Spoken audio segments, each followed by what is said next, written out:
There's always been an innovation economy, and JP Morgan has an entire business dedicated to helping it thrive. By bringing together founders, startups, investors, and ideas, JP Morgan's commercial bank helps empower thousands of high-growth companies that are shaping the present and the future. With tailored banking solutions and a global business network, JP Morgan helps innovators scale for today and tomorrow. Visit jpmorgan.com/startups to find out how they can help you build your future. Products and services of JP Morgan Chase & Company and its affiliates are subject to availability, eligibility, and applicable terms and policies. JP Morgan Chase Bank, N.A., member FDIC. Hey everyone, this is TechCrunch Live, where we help founders build better venture-backed businesses. I'm Matt Burns, and I promise you, you're going to love this event today. I have Vanessa Larco, a partner at NEA, and Dion Nicholas, co-founder and CEO of Forethought AI, and they promised not to get rowdy today, which basically means they're going to get rowdy today. So I'm here for it.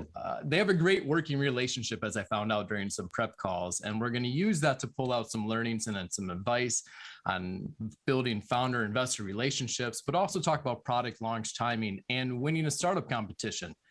Because Forethought AI won Startup Battlefield at TechCrunch Disrupt in 2018. I remember that one well, and I just watched the pitch again, and it was fantastic. I'm thrilled that they're on the show today. But first, a couple of things.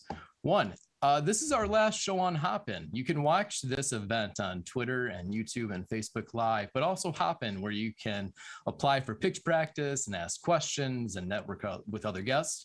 But next week, we're switching to Grip. And what that means for you is one registration, and it automatically gets you into all of TechCrunch's events. So you don't have to re-register every week, because I know that was quite a pain. Second, we're changing how we're applying for Pitch Off. Next week, the day of the event, I'm going to publish a form, and you can go online and you can put in, you can take your time and you can apply nicely and get into pitch practice, and that'll allow you to join the fun a whole lot easier. And if you've already participated in pitch practice, please apply again. I would love to see these same companies come back with the learnings and present their new and improved pitch. And last thing, next month is all about robotics startups. That's because we're hosting a one-day event, Sessions Robotics, on July 21st. So the first two shows of the month are all going to be about robotics. So with that said, I'm all done with my announcements. Let's bring on Vanessa and Dion. Hi guys, how are you?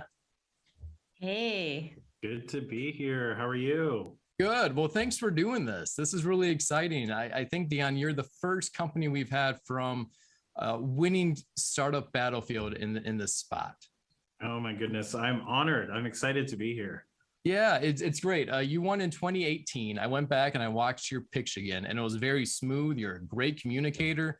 It was a great pitch. What do you remember about that event? It was a lot of fun. I will say it was a lot of fun.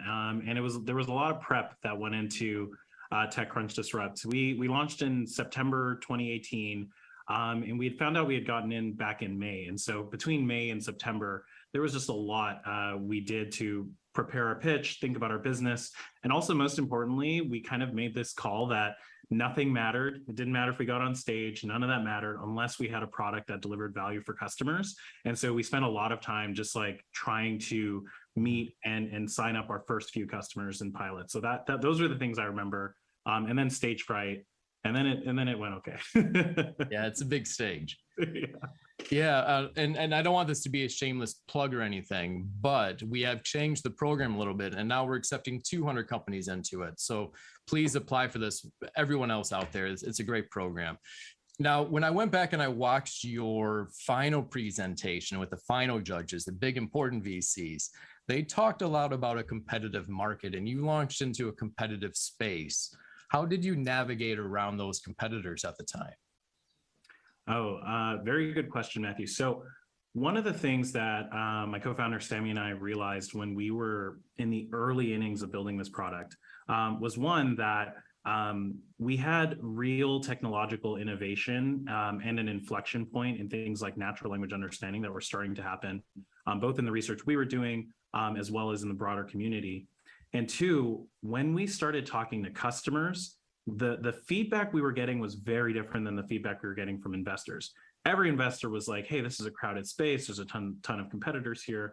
And when we talked to customers, they were like, yeah, but we still have a huge problem and nobody's solved it for us. And when you see something like that, that is actually an opportunity, because you can ask why. And the realization for us was that the technology, the kind of last generation of chatbots, had been just overpromised and underdelivered. And so that was actually an exhilarating kind of opportunity for us. Yeah, when you did your pitch, you're an AI company, but you didn't use the word AI at all during the pitch. You're smiling at that. So why was that? Why lack of buzzwords? Because they were buzzwords, right? And so a lot of for customers as well as judges, the word AI had almost become a swear word, so to speak, right? Because everyone was using it, but most artificial intelligence was way more artificial than intelligent, right? And so we were focused a lot on what is the value we're bringing to the customer? What is the value we're bringing for humans and people at the end of the day, and the problem we're solving for them? And yes, AI is going to be an advantage, but we let our results kind of do the talking, so to speak. And now we've started to, I think the market has come around to what that actually means. Sure. Now, Vanessa, I need to bring you in here. What I want to hear your perspective on Forethought's launch timing. It was fascinating because they were coming in when a wave of these like chatbots and new age customer support companies were either plateauing or like precipitously declining. Mm-hmm. And so the mood was a little bit like, oh, we've heard this before, and none of these companies really broke out. And so he was coming into a bit of it's like the category had become a little unpopular right when he was like, hey, look what I'm doing. Best time to build. Yeah, it's true. It's true. Right. So it was at the time, like a non-obvious bet to bet in a market that people had lost a lot of money in very recently. But what we found was what Dion said. We talked to our portfolio companies that were at scale and talked about what problems are you having in support. And this was a very acute problem. But what I'd say that was the best part is they had a bigger vision beyond that. So they were like, we want to build this technology that solves this problem that people have today, and we can solve it really well, but we can apply what we've built to other types of problems that are adjacent and build it out that way. So it was, there was like a really good timing for customer problem solution fit, and then a really big, ambitious vision that you could get really excited about, and also showed you just how Dion and Sammy thought about what these technical innovations could unlock. So it was, I think, a really great opportunity. And then there was obviously really good founder investor chemistry, which I think is pretty important. Yeah, absolutely. Now, Dion, you said it was the best time to build. What do you mean by that?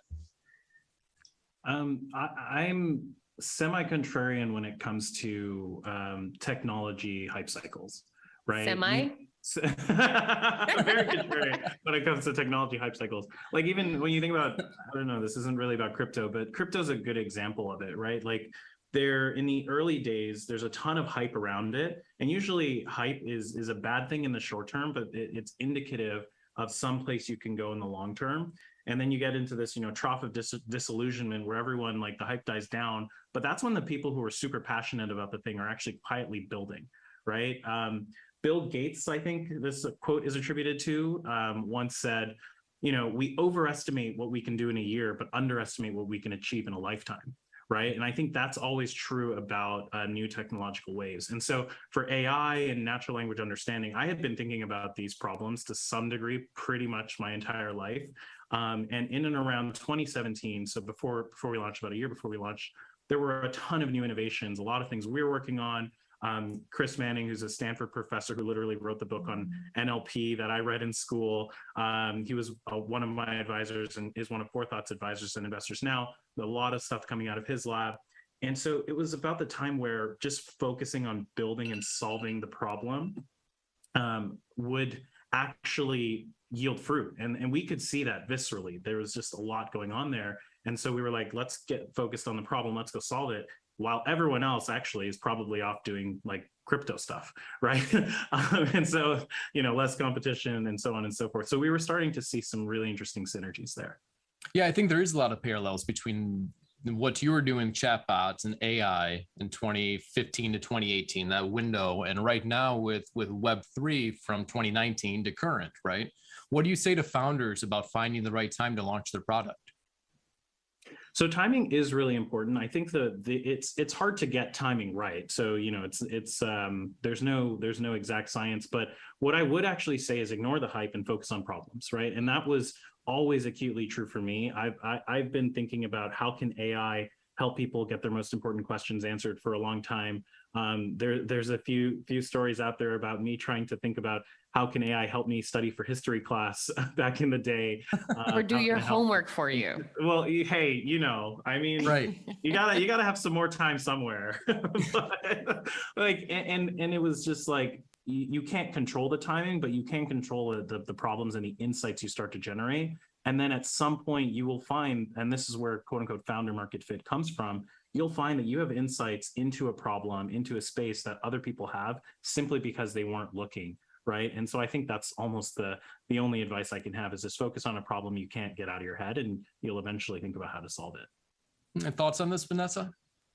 I think that's right. I think the one thing he didn't emphasize, but it's core to the company, is customer feedback. Like, what is the actual problem the customer has? How do we solve it for them in a way that shows ROI actually fairly quickly? Mm-hmm. And having those tight feedback loops, right? Like, you deploy it, you get feedback, you see how people are using it, you iterate, you push out those updates, you iterate again until that the customer can clearly themselves communicate what benefit they're getting from this software. For me, like, when alarm bell, like confetti shoots out when the customer can, like, in one sentence say why they love the software or why they can't do their job without it in a sentence or two. If they have to fumble around and think through it and can't properly articulate it, I think most software actually falls in that camp. But when they can articulate it really quickly, you have something special. Right. Yeah. Well, let's take a look at your pitch deck. You brought up your 2018 pitch deck, right? Absolutely. The 2018 pitch deck. Before we jump in, I just wanted to tell a story that is like pretty infamous nowadays. So going back to the kind of customer feedback, Vanessa's laughing, I can tell. she said in the chat is nightmare. But that customer feedback was super crucial. So Sammy and I, we started by, there was a technological problem that we had to know whether we can solve and de-risk, and we spent a lot of time kind of doing the research. But once we had done the research and kind of proven to ourselves that it was possible, we spent the rest of our time focused on customers, right? And I still remember to this day, like in the very, very early days, like our NPS was -24. And there was like a question of like, is it even possible to have negative NPS? You remember that one? And we spent time with the customers. We like figured it out and all of those things. And there's this iterative process of learning and focusing on the problem. And our customers love us, and there's the rest is history. But I do think it's just fun to reminisce on that whole process of putting customers first and finding product market fit. So how do you go ahead? I say nightmares because I'm a former product person, and I pride myself in investing in like beautiful, easy to use products. And so when Dion like showed us a demo, I'm like, oh, this like works. It's really cool technology. Like, obviously this can't be the interface they launch with. And then they did. And the NPS came back. I was like, oh no, we need a product designer. We need to work on this, because in most cases, like the buyer and the end user are two different people. And sometimes the people that use your product, your early cohorts may get a lot of value, but your later cohorts, your more experienced people, if you don't have a lot of depth, maybe they get disillusioned. So really understanding your buyer and your end user and their motivations, and then making sure that you design the product in a way that they can easily adopt. We hadn't thought through like those specific details at launch. Sure. And It was janky. Come on, it was janky, but it was great. It was great. Speaking of net promoter score and everything and beautiful design, right? Let's take a look at the pitch deck. It's I'll be honest with you, Dion, it's not the prettiest thing. To be honest, when I pulled it up for this session, I literally cringed. I was like, man, this is back in the day. This is the Series A pitch deck. I will say we've rebranded. Everything is great. Go to www.forethought.ai and we have a great story. But it was definitely not well designed back in the day. Well, I was hoping you could walk through a couple of quick points here, right? This starts with your team. And I think the thing to take away on this slide is the logos. Yeah, exactly. And I think like in the early days, especially when you're raising a seed or a Series A, the team really does matter, and building credibility around that we are the kind of team that has that quote unquote founder market fit was really important. And so I had, as mentioned, published machine learning papers and things like that. Sammy is a genius and kind of graduated top of his class for both bachelor's and master's at Harvard in computer science, and was like the youngest member of LinkedIn's machine learning team. Colin, co-founder, early employee, was an enterprise search kind of veteran, right? And so we were definitely when you pitch to investors, right? Like for in the audience who's watching, like the team really does matter, and having the expertise and the credibility does matter as well. Now, Vanessa, can you give a quick advice here? What if you're not top of your class at Harvard, or what if you don't have Palantir as a resume? What do you put there? Yeah. So the question is like, what are previous accomplishments or experiences that increase the probability of this team being able to build a big company, build and scale a big company? And so, if it's not Harvard and Waterloo, did you have a role in something, right? If you're building a trucking company and you grew up in a trucking family business, like you have unique insights. If you were a third generation jeweler and you're seeing your parents build jewelry stores, but they're fragmented, they don't scale, and you think that technology can make it better, higher margin, bigger distribution, right? Like there has to be something that tells the investor that you're the right person to solve this. And then we dig into a little bit about your motivations. Why? Because it's going to be a up and to the right path. There's going to be a lot of bumps, but we want to know that you're like super passionate and that you have the grit and endurance and passion to keep going through those times.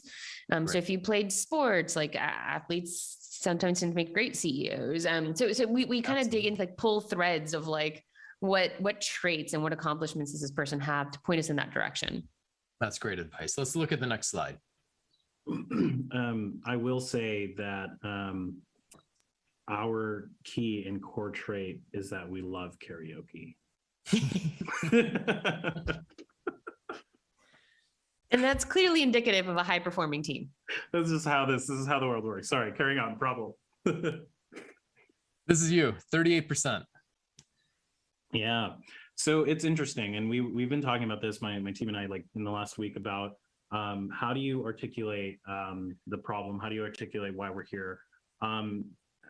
Today, I would say the real end goal of Forethought is really to drive efficiency, make things faster, bring intelligence to all of these human-centered workflows that are inherently broken, siloed, and so on and so forth, right?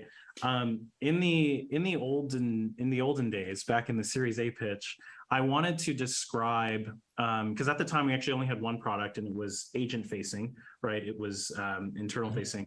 I wanted to acutely describe how much productivity and how much efficiency was being wasted. And this was actually also the first slide in my TechCrunch pitch. And then, I start with just literally this is the problem, right? 38% of people's time are wasted. And so being able to accurately describe the problem is really, really critical.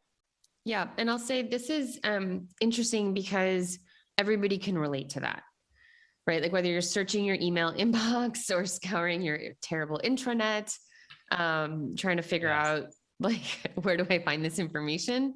And so you see this and you're like, oh yeah, no, I believe it. I experience it. And so it's easier to convert an investor when the problem is something that they can believe, wrap their head around, and grasp pretty quickly. And so this was a really great way for everyone in the room to be like, yeah, we get it. We believe it. What's next? How are you going to address it? Well, let's see. Next slide. Wow, this is a beautifully designed slide. I don't know why anybody's laughing. It is such an engineering, Yeah. This is tell me the founder's an engineer without saying they're an engineer, show the slide. Founder's an engineer. I do have a call out, Matthew. You originally said forefront at one point, forethought. Anyway, carrying on. So no.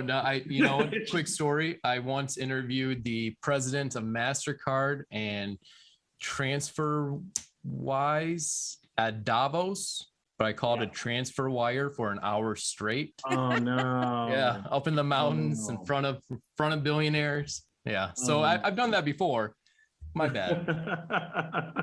For what it's worth, I always write Dion's last name as Dion Nichols instead of Nicholas, and we've been working together for 4 years. Known you for so long. I don't even know. Are we even friends anymore? I don't know.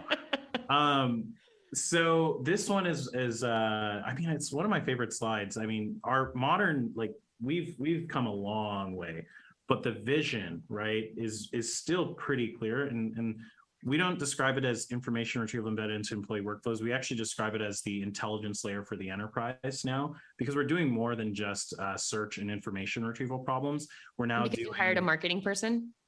Yeah, exactly. Shout outs Ryan von Wagner, basically, who completely transformed our story.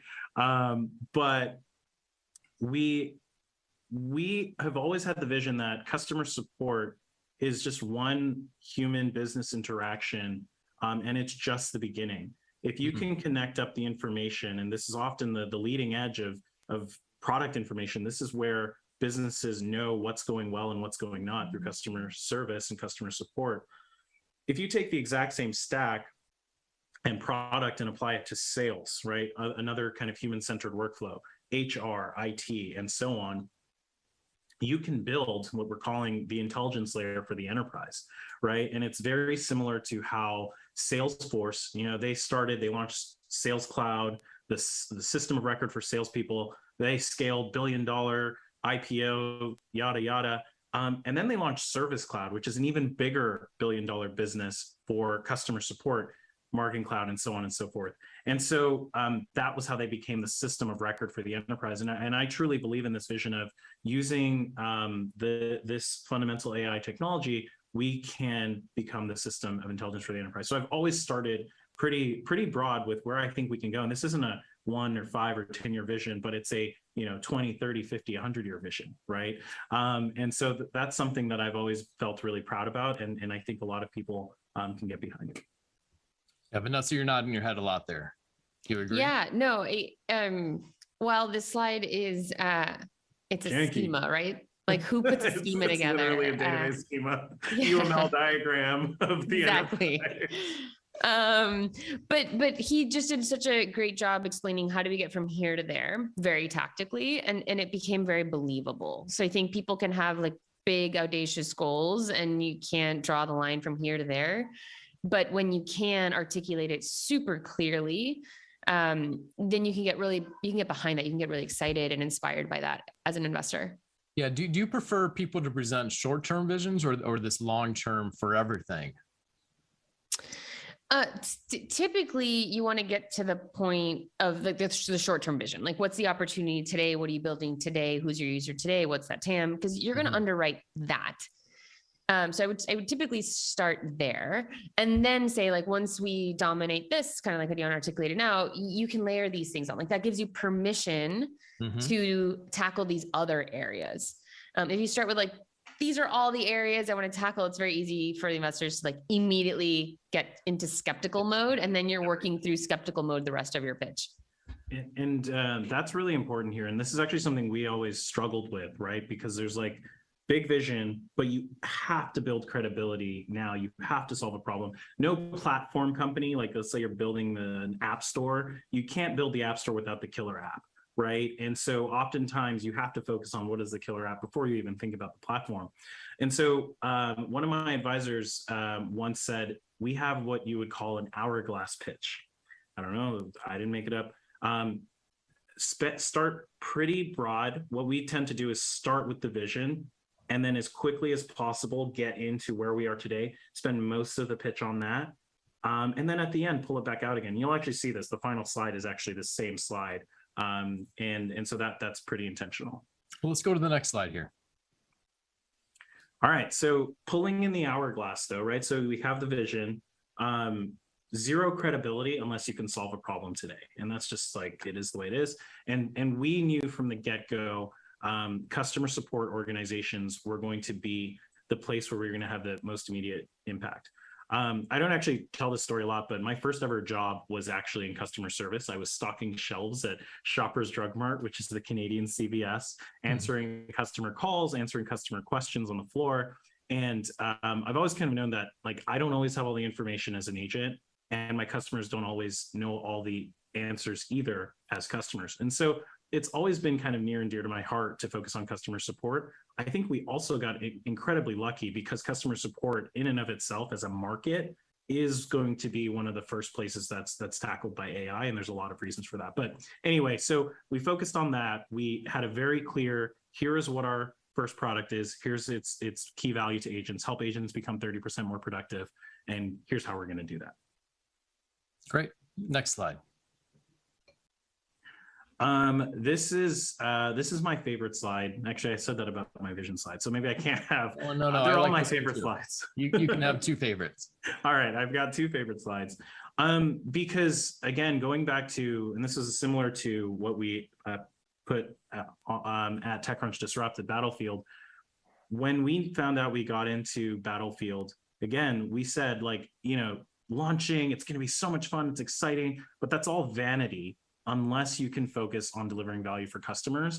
And so we said there is going to be a slide on there with at least five customer logos. That was like our goal. That was like the whole goal for the rest of 2018. Didn't matter if we won or lost TechCrunch. It was, can we deliver enough value for 5 customers such that they, whether they were pilots or annual or whatever, can we deliver value such that they would be willing to let us mention them as potential customers or as pilots? And that was the thing we focused on. And then we ended up getting to, I think it's 7 paid pilots at this period of time. And that was like the thing that we were most proud of, right? And that was the thing, I think that, or one of the things that when we launched, even though it was like an early stage, seed stage kind of launch or pitch competition, we were able to show just an amount of traction that was maybe just a step ahead of what a typical company at that stage would look like. Absolutely. Now, Vanessa, you got a big smile on your face. As an investor, you must love this slide. Well, what I love most about this slide is that one of the companies here, Masterclass, is a portfolio company that we work really closely with.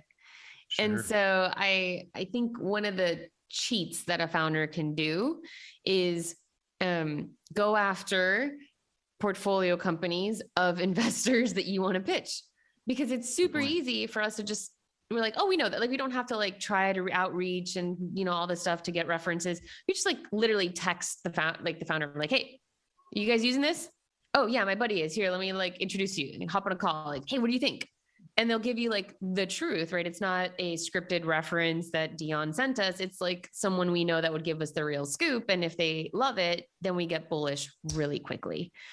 And so, you can either target, or if you already have them, like every time you pitch to an investor, pull out the logos that's in their portfolios and put those on there.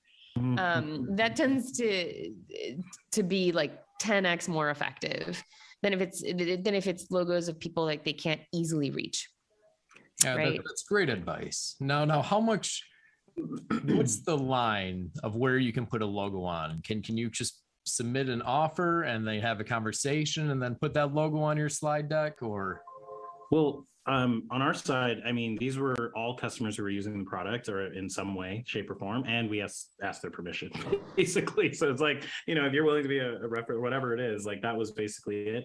And it's fun. And these are obviously very, very early pilots, but many of these are customers today. I think we have Thumbtack is one of our kind of largest customers, and it's just fun to see how these customers grow with you over time and stuff like that. So it's pretty exciting. And I think, again, we say at our company, one of our values is put customers first. And it's one of those kind of ingrained into our culture that nothing matters except kind of what you're delivering to the customer. But such a fun kind of lesson, I think. And yeah, happy to. And apparently karaoke too, that matters too. Oh, absolutely. Like that. Yeah. Sorry, that's number one. I should have had a slide on this for that, but alas, it was 2018. That's the most cringe-worthy part about this deck, is that it doesn't mention karaoke. Yeah. All right. Well, let's look at a couple more here.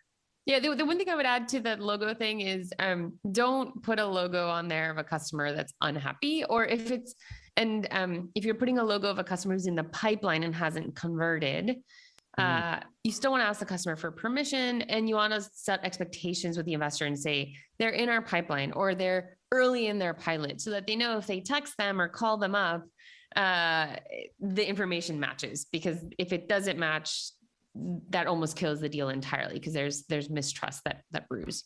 Now, one question on that. I've had a couple investors say to provide printed or detailed feedback right from the company with the slide deck and an appendix. Do you prefer that? Raise your eyebrows a little bit. That's interesting. No. You want to have your own conversation. I have to do my job, right? My job is to figure it out, what's actually happening. And so even for the references the companies give you, I always try to find back channel references, unscripted ones. And so if you have logos on there and they weren't the reference, you better believe I'm going to scour LinkedIn, see who I know there that can introduce me to someone who might be using it. And I'm going to hop on a call with it. It's my job as an investor. I like that answer better. Great. Well, let's look at this number slide. Okay, so this is my favorite slide on You can't do that again. Max 2. All right, I take it back. But no, I mean, so once you've kind of shown, hey, team, right, traction, vision, product, problem, all right, how are you solving this, right? And so talking about the numbers, the ROI, how we're able to reduce, time to resolution or improve answer one-touch deflections or things like that. That's when you start getting into the hard, ROI and things like that. And you can start opening up questions around pricing and how much you're able to charge and how much value you're able to create, which can then, when the inevitable market sizing questions come up, you can help answer that by doing simple, the average customer can pay us X. We think there are Y, many of them. X times Y is this. Oh, you know what? There's a reasonable market here. And that's a good place to start, right? Kind of bottom up. And so that can be really helpful. And that's kind of why we had this slide in here. Yeah, I love this because it's a throwback. So back in the day, 2018, you cared about the value the customer provides, right? In a very tactical way. It's like value-based pricing almost, right? Dion can charge up to 30% of the spend of agents. Somewhere along the way, we've gotten away from that. And people are like, we priced it at X because customers are willing to pay it. And not every customer is just going to pay us as much. And then they build up the TAM that way. And we stopped asking well, why are they paying that much? Are they saving that money? Are they ripping something else out? And it's because everybody just had a lot of money. So we told them 25K. They said, okay. And so that's our price. I'm like, all right. But now in this environment, we got to go back to that. We have to go back to absolutely. How are customers going to justify budget for this? How does the price make sense? Are you saving money? Are you ripping something out? It has to add up to, it has to be grounded and anchored on something that is value-based. So this slide is great because it used to be the norm. And then in the last 3 years, I haven't seen this slide very often. Sure. And we have to be asking about this. So these slides have to be included in any pitch from now and hopefully forever. So I'm very passionate about this. No, that's great. And I think it's really unique. You two have a very good working relationship. And I'm curious how often you talk. So we have a recurring call, like any board members. We have our quarterly board meetings, where I get yelled at by that. No, I'm playing. And then we have, so I think good board management, maybe I'll be like super formal about it, is like making sure that the problems that are on your mind are actually the ones that get addressed. Because I think in the regular check-ins, like it's good for rhythm and like pulling the management team together and just kind of stopping and checking in on your core metrics. But in any given day to day, like the things we're trying to solve or the things that are most important to me are like, hey, I'm trying to figure out how to manage this team or this whatever. I'm trying to learn about product market fit. My NPS is low. Like there's pretty day-to-day things. And so we chat pretty often about all that. And you recently moved, Vanessa, to like pretty near where my house is. So I see you pretty often there as well. So that's great. It's the Bay Area is a pretty small world. It is. Now, Vanessa, you are a board observer, and then NEA's Peter Sonsini led the investment, right? I'm curious, just for the audience, what's the difference between a board observer and a board member tactically and day-to-day practice? It depends. So typically what I see is the board observer is someone who helped either with the financing or as a new partner to the firm. And then they just attend the board meetings, kind of shadowing the board member. They take down any action items and may help drive those to a resolution. And so that's how it actually started. So I worked with Pete on this investment initially. But I would take notes, and instead of driving to a resolution, I would just call Dion and be like, hey, why are we focused on this? Or like, you said this, and I don't think that makes any sense. Or you want to fundraise here? Like, I don't believe that you can raise at that price in that quarter based on like your projections. And so I would challenge a lot of things in our follow-up calls before going and like executing. And then we just started, like, it set the foundation for just solving problems together. So sometimes, I'll be like, hey, I'm having this like existential leadership question. And then we'll talk through that for a while, or, these numbers aren't adding up on product metrics. Let's do a deep dive. So now it's become really, let's figure out and problem solve some of these things together, and then report our findings out to the rest of the board as we figure them out. I think it's really fun because I get to like be in the trenches and looking at data and trying to like figure out what's happening with Dion. And it's nice that he can, Dion, you can tell me anything if you haven't figured that out. It doesn't really matter because I'm not technically a voting board member. So that's great. Well, we have to switch gears here and go to pitch factors. We're almost out of time, but speaking of raising, it looks like you guys raised, Dion, in December. Are you raising again? Sorry. Yeah. Are you raising again? No, we're not raising. Okay. Actually, always be raising. Yeah. Always be raising, right? But no, we're not raising again. We were super fortunate. We raised our 65 million Series C, announced it in December. And yeah, I think it's definitely in today's kind of day and age with the markets and recessions and things, it's, I feel pretty blessed and fortunate to be well capitalized and able to, use that to continue to advance the business. So not fundraising, and happy we did. Well, when you do, drop me a note. Hey, this is how you investing, Matt? Do you have a fund right. We don't know about? No, I don't got that money. I'm a journalist, but I want to put it on the internet. All right, we'll keep that in mind. Well, this has been a blast, and you're right. You guys were not rowdy at all. So thank you so much. But we're not done. We still have pitch practice. So in the background, Haya has been talking to 3 different companies, and we have them all lined up. And I think you're gonna like the first one. We're gonna bring on Rebecca now. Rebecca runs Orange Therapeutics, and they're building a chat therapy service. Rebecca, are you? I see you. Can you turn on your camera and unmute? There you are. And I'm unmuting myself. Thank you so Can much. you see Now, me and hear me? absolutely. Sound good. Okay. So first of all, thank you very much. It's a pleasure to be here. So I founded Orange Therapeutics. It's virtual health on demand. So what does that actually mean? We're developing conversational autonomous agents, virtual humans that look like and feel like humans and can deliver conversational behavioral therapy to patients with specific disorders.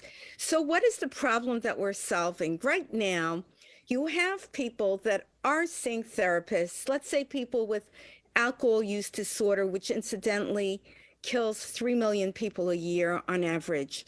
So, the person sees the therapist once a week, let's say, and has a course of CBT, cognitive behavioral therapy. But what about in the middle of the week at night? They're going to a party and they're afraid that they might binge. The goal is for them to be able to restrain themselves. So they can click on an icon, they will initiate a session with a virtual human that we are developing, a conversational autonomous therapist or CAT, and say, just as they would say to their regular therapist, you know, I'm going to a party tonight and I'm concerned that I might binge. So the virtual human would say to them, well, let's practice drink refusal skills. Now, we're also putting ourselves in the position of being an evidence-based digital therapeutic, which means we will be regulated by the FDA. Right now, there's an emergency use authorization that the FDA believes we fit the parameters of that would preclude us from having to do a randomized controlled trial because of the pandemic and the increase in psychiatric disorders. And we have a top-notch theme. So I think my time is up. Thank you, Rebecca. That was very good. And just for the audience, Rebecca was picked about 30 minutes ago and given really no prep. So that was very good. Oh, thank you. All right, Vanessa, let's start with you. Any feedback? I think it's great. The one thing I would want to understand how many disorders could be addressed with this type of solution, just to give me an idea of the total addressable market.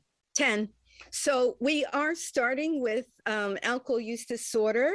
We're also starting with the depression that caregivers of Alzheimer's disease experience.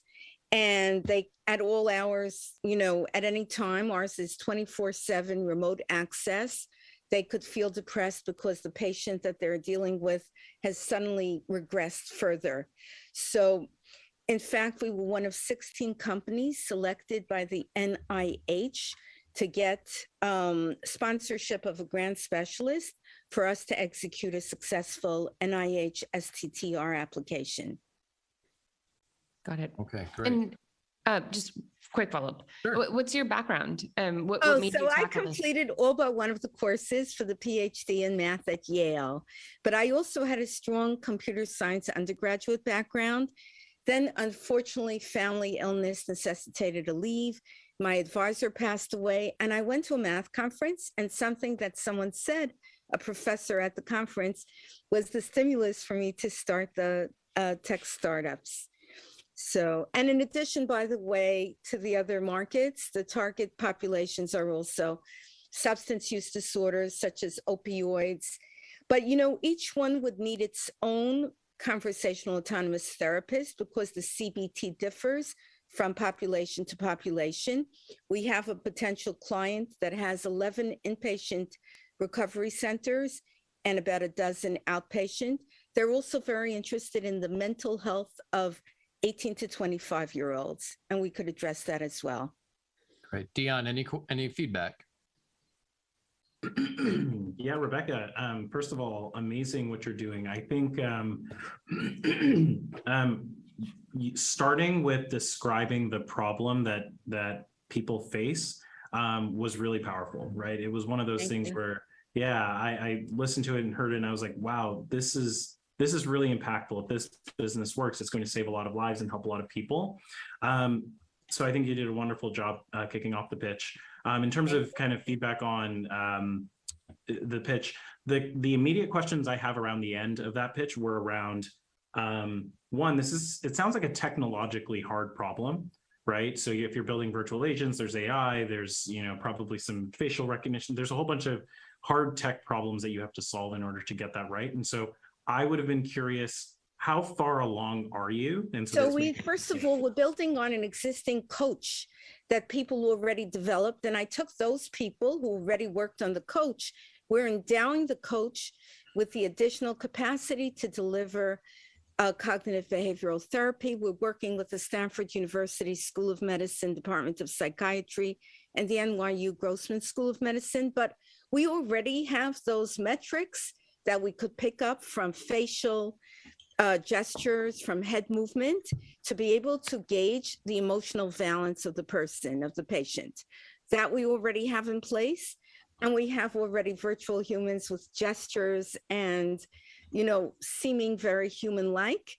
So the main thing that we're building, we have top experts in dialogue systems, renowned professors that have done like 400 papers in NLP specifically in this. Well, that's very good. Rebecca, Dion, let me let you finish your thoughts there. Oh, no, she actually answered my question. So really good to know. Thank you. All right. Well, Rebecca, best of luck to you. And please apply next time using the form so we can get you back on with an improved pitch. Oh, thank you very much. I really appreciate it. Thank you also, Vanessa and John. Thank you. Cheers. Okay, we have two more. Next one, we have Cheyenne. I'm not going to, racism? I don't want to mispronounce your company's name. I see you in the chat here, Cheyenne. Can you turn on your camera and unmute? Building an anti-racism education software platform. I love it. Hi. Hi. Hi there. How do you pronounce your company name? Eracism. That's perfect. Yeah, you did great. All right, great. Well, you have 2 minutes starting now. Perfect. Hi, everyone, and welcome. My name's Cheyenne Fernanda. I'm the CEO and creative director of Phonotechnologies, and I come from a background of UX design in the fintech industry. And I'm also the founder of an early stage startup titled Eracism. We're essentially a gamified sensitivity training platform, and our focus is on anti-racist education. So basically, in my honors year of university, I actually came up with the concept, and we're a safe space community. And my finding was basically that people are very uncomfortable talking about the race conversation or race issues in general. So personal insight was that the Black Lives Matter really propelled this entire conversation forward. And I'm from South Africa. So it also came, it actually was a massive movement here as well.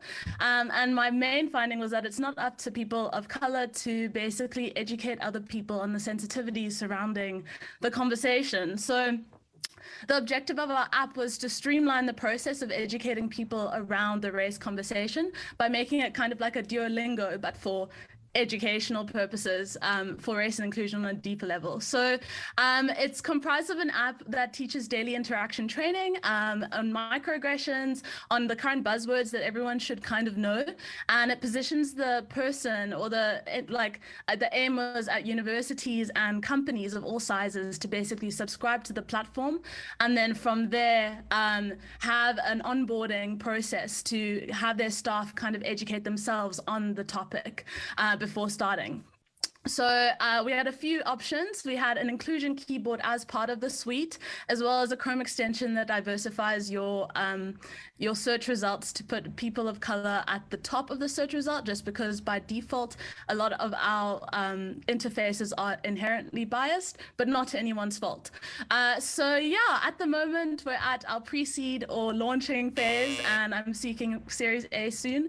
But yeah, I thought I'd share, and thanks so much for the opportunity. Man, I love your passion. That's great. Fantastic. Dion, let's start with you this time.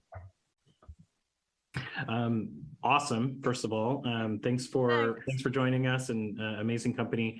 The first thing that came to mind for me was actually competitive landscape, in that I especially now with everything going on, there are a lot of companies kind of in that compliance space. I can think of folks like Athena and others. Have you found that you're seeing other companies do this competition, or are you finding that you're one of the first folks to do this? So I actually dedicated my thesis to the entire topic. And I found that we are kind of the first company doing this from what I know. I mean, there are other African initiatives doing it, but I can't remember the name of it, but specifically in Africa, whereas South Africa is quite a different market. But the plan was actually for me to launch in the States just because of your issues and our issues. So I think my current goal is actually to find an investor on that side to see who would be interested, because I think right now we are kind of the first to market. So kind of pushing the fuel on it would be a good idea. Now, but yeah, I want to jump in here now, Dion. If this is true that she's the first one, would you include that in the pitch?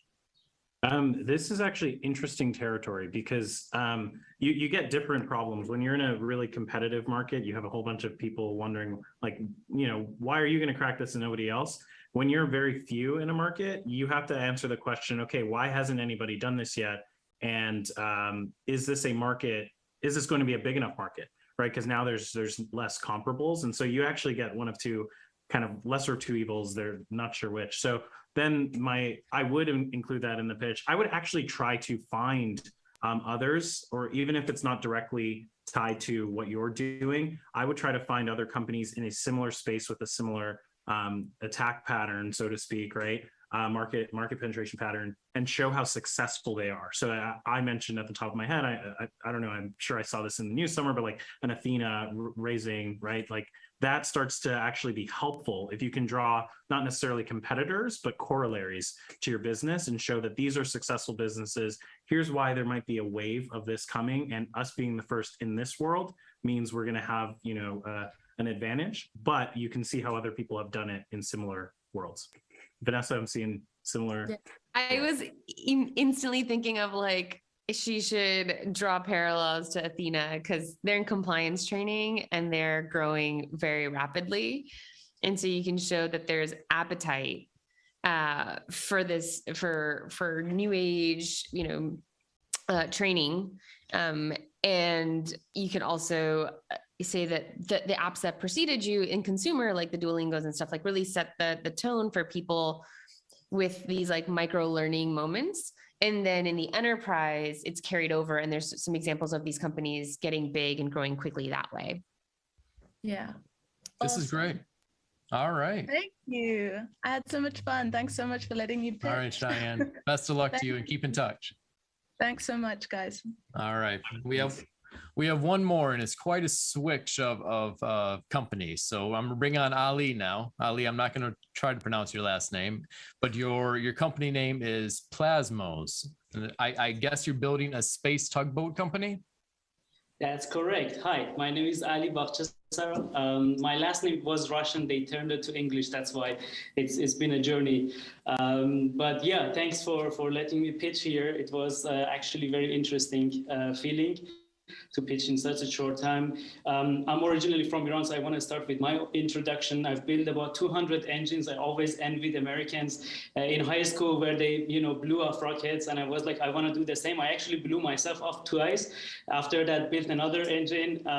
So I didn't really stop doing that. Started doing the same again just a couple of months ago. 3 months ago, I moved to the United States, and what I'm really doing is to build a reusable tug. What do I mean by that? Is the same thing that the SpaceX did to build a reusable rocket that they launched to space and bring back their systems to launch again.